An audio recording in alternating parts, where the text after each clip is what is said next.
County leaders from 15 states, including New York, are in Washington, D.C. this morning advocating for the FEMA Act. Joining us now in D.C. to share what's planned for today is Erie County Executive Mark Poloncarz. Mark, good morning.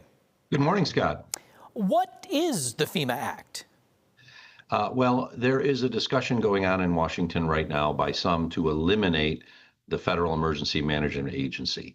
Through the National Association of Counties Intergovernmental Disaster Task Force, do not support the elimination of FEMA, but we do support the FEMA Act, which is Fixing Emergency Management for Americans Act, which is currently in the House. It's a bipartisan bill, which would not throw away FEMA, but fix it. On an average basis, there are billions of dollars that unfortunately are spent annually to respond to emergencies across our country. There are 900 presidentially declared disasters have occurred in the last few years. That's roughly 1/3 of all counties in New York in the country.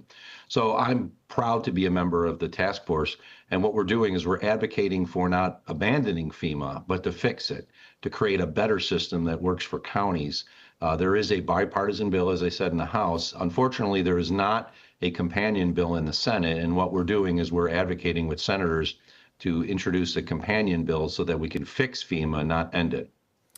You always like it when you can find some agreement, especially in this day and age. And like you said, there are some Republicans who want to eliminate FEMA completely, but it does seem like there's at least maybe a growing movement, even with Republicans, to maybe find places to work together on reducing waste and inefficiency and some accountability. Is there room to work there?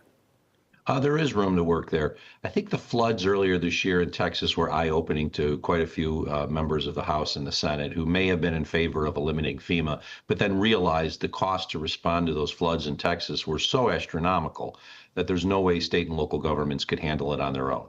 The local governments are part of a tri-party system between the federal government, the state, and locals. And we need to work together. We're the emergency responders. We're the ones that are the boots on the ground. And then FEMA comes in afterwards and helps alleviate the cost. The problem is FEMA hasn't been alleviating the cost. Good example of that is our blizzard from 2022. We're almost on the 3-year mark of it, and we're still owed $5 million.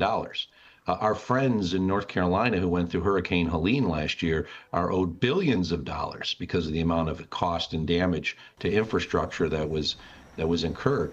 So there is Democratic and Republican support for the House bill. Our goal is to ensure that we get it through the Senate so that we can fix FEMA, not end it. Do you find that in these meetings, people lean on you a little bit, being from Buffalo and having our experience with the blizzards? I feel like FEMA a lot of times is associated with hurricanes, but can you kind of share a perspective on blizzards that maybe, others might not be able to bring? Well, on this task force, I'm the only member from the Northeast, which I consider kind of an honor that they asked me to represent the entire Northeast out of a task force that's roughly 30 individuals. Because when we talk about FEMA disasters, as you know, we're normally talking about hurricanes, we're normally talking about tornadoes or wildfires. But blizzards do occur. As we know, they've gotten worse.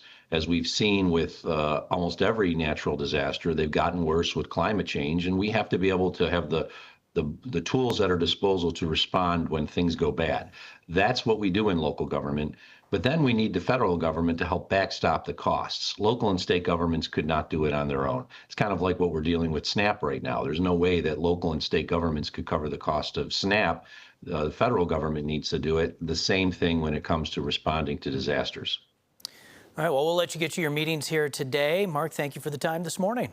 You're welcome. Take care, everyone. All right. Mike Syka has